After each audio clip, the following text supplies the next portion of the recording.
Hey guys, this is my, I would call it my motor recruitment retraining video. In here I'm working on retraining parts of my back so that they activate a bit more in certain exercises. And right here I'm just doing my warm-up, push-ups, and pull-ups just to get the muscles around my shoulder joint lubricated, moving, and completely warmed up before I begin my workout. So I then start off after that to finish my warm-up with some infraspinatus work. It's a muscle that is associated with your shoulder girdle, and it is activated by just rotating the arm out externally. It's located on your shoulder blade, and it's really important in a lot of exercises because it helps keep your shoulder in a instantaneous axis of rotation, meaning that it doesn't move too far in different ways inside your shoulder joint, and that you're able to correctly and properly do most pulling and pushing exercises. So just making sure I get some nice slow reps in there, making sure I can feel the muscle, because for a lot of lifters it isn't very well developed, or they can't really feel it working, i.e. it has motor recruitment problems. Then I begin to move on to an exercise that will help me isolate my lats, because when I usually do pulling movements in a horizontal direction, or even in a downwards direction with my elbows out as opposed to close to my body, I usually use my teres major more. Afternoon, and it's wonderful. Nobody in the gym, all to myself. Of course, now I have to knock on wood. Don't want anyone coming up. Unfortunately, people came up, which is kind of annoying, but oh well. Used to using the gym with a lot of other people in it. But here I am again, continuing on after, clipping it on. I am pulling close to my pelvis, beneath pelvic, bone, beneath my belly button, around that area, lower abdominal region, and making sure I squeeze at the top. A couple important things to note. I have my hands in a supinated position, meaning that they are facing up, or I've rotated my thumbs externally, if you want to think of it that way. And I am keeping continuous tension on the muscle because I'm not letting, I wasn't here, letting the weight stack rest on top of the other weights. That way I can continue to feel the muscle more, which will then help me develop my mind-body connection between my nervous system and my muscle, thus helping me recruit it more. And I'm just trying to attack it from a couple of different angles, experimenting, seeing what really feels best, how I can really feel the muscle working the most. See right there, I squinted, really tried to squeeze it and get it to activate a lot.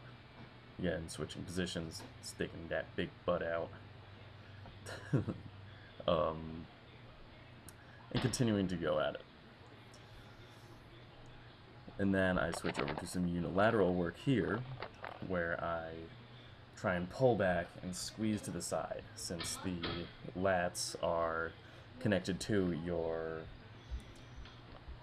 humerus? I think it's your humerus. Your upper arm, the bone in your upper arm, and they connect all the way down to your pelvis. Down where, about where my shirt ends in this video, right now. And so, as you can see, I'm pulling, squeezing, trying to a bit, and leaning over to that side to help accentuate the activation of my lats. Doing some slow reps, trying to get that feel. Unfortunately, I can't use a whole lot of weight here because I have to really focus on making the lats move. I think I'm only using like maybe 60 pounds here. I normally am able to pull with a much greater amount of force, but this is motor recruitment work, so if I use a lot of force, my teres major will kick in more, and then the whole exercise won't really have a point to it.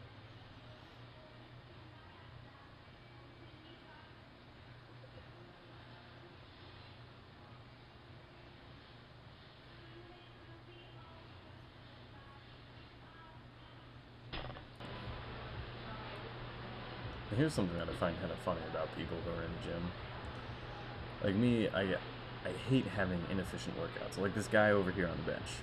just sitting there on the decline bench. You know, he's done a set like, you know, maybe like a minute or so ago. You know, and sometimes, you know, rest intervals are good, but I really hate having inefficient workouts where I don't maximize my time. Like, you know, I'm not doing a whole lot here, unfortunately, but it still is effective, and in the long run it's going to be better than just doing a crazy workout where I blitz through exercises. I mean, it looks like that he's eating here. He's not. He's just chewing gum, but, like, he might as well have just, you know, taken time to go eat his sandwich or whatever. He's not even doing it. He could be doing crunches or something. He could be supersetting. Keeping his heart rate elevated is something that, you know, he should really be doing right now. And I've seen him. You know, he can use that weight way too easily. So you can impart a lesson from Mr. Light Blue Shirt chewing his gum. Don't have inefficient workouts. If you can, like if you're doing, for example, like strength training, where you usually have like a minute to 5 minutes in between sets, go do some crunches. Go do, you know, some smaller work that won't really be hit by the exercise you're doing. So if you're doing deadlifts, you know, go, you know, do some crunches. That'll help activate your core even more, actually, which will help you in your deadlift. There are a lot of things you can do to maximize your time and increase your fitness in a much faster way. And unfortunately, a lot of people think that's overtraining. A lot of people think like, oh, you know, the amount of volume that I'm doing is too much. Like I uploaded a video the other day where I did 100 squats and almost 100 deadlifts. You know, some numbers very close to that. You know, it was twice as much as I meant to do, but, you know, I recovered from it. There's no such thing really as overtraining. You know, you don't really need to rest that much, because your body will adapt if you feed it well enough and if you sleep enough. Here, I'm putting my hands in a neutral position, not pronated, not supinated, because that's where the arm is the strongest. But I'd really been feeling my lats, so I wanted to see what it would be like when I really bring my arms in, because they had been taxed a bit already, and to see how I could thus, from that point, continue the activation of my lats. Here I am doing a drop set of dumbbell rows, starting out with 70s and going to 60s and 50s. And you get a great shot of my really pale legs. Unfortunately, it's been a really cold winter, and I live in the Northeast. There's no real time for getting any sun when you work out on roofs and you're building chimneys in the freezing cold, so shorts aren't really an option, but they're in the gym. So here's some of the importance here. I'm not lifting just straight up. I'm lifting back and up towards my hips, because if I was just lifting up, I'd be hitting more of my middle and upper back, but by lifting backwards towards my heel and up towards my hip, I'm then able to increase the activation of my lats again. It's all about the specifics. It's really all exercising is about. If you are very specific and very efficient with your movements, you'll get great results in great time.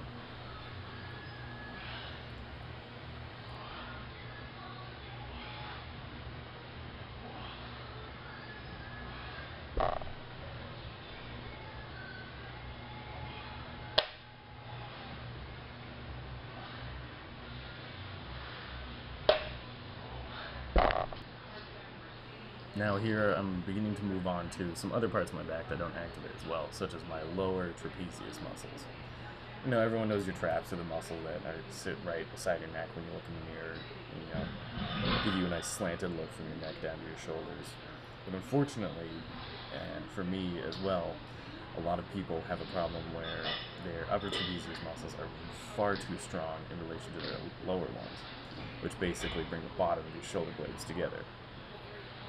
So here I am doing some reverse flies and trying to hit my lower trapezius muscles and squeeze the bottom of the shoulder blades, like I said, together, thus trying to improve their recruitment. I also have an odd problem that is actually the opposite of what most lifters have, because a while ago I read that many lifters have weak posterior deltoids, and so I put a lot of work into developing my posterior deltoid. especially when I go to the gym and when I go do masonry work, such as mixing a wheelbarrow of concrete. I make sure that I really hit my posterior deltoid. What has happened is that it's become too strong and I've recruited too much in many movements, thus to the detriment of the rest of my upper back. So this move allows me to kind of hit that. I had exhausted them the day before and I had gone to work today, or that day as well, so my posterior deltoid was already pretty weak, thus allowing for me to hit my lower trapezius muscles pretty well. And you saw me doing this exercise a bit earlier, which I'm going to explain how I'm doing it differently. Well, obviously I'm doing it behind the head, but you can also do it in front. But what I was doing before was bringing it down to lower chest level, just a bit below, well, where my nipples are. What I'm doing here, and if you do it in the front where you bring it higher up down to your neck, is it helps hit your upper back. Right now what I'm doing, it actually kind of does a double whammy for me. I get to hit my lower trapezius muscles and my lats, because I'm bringing my shoulder blades together and bringing my humerus down toward my body at an outward angle.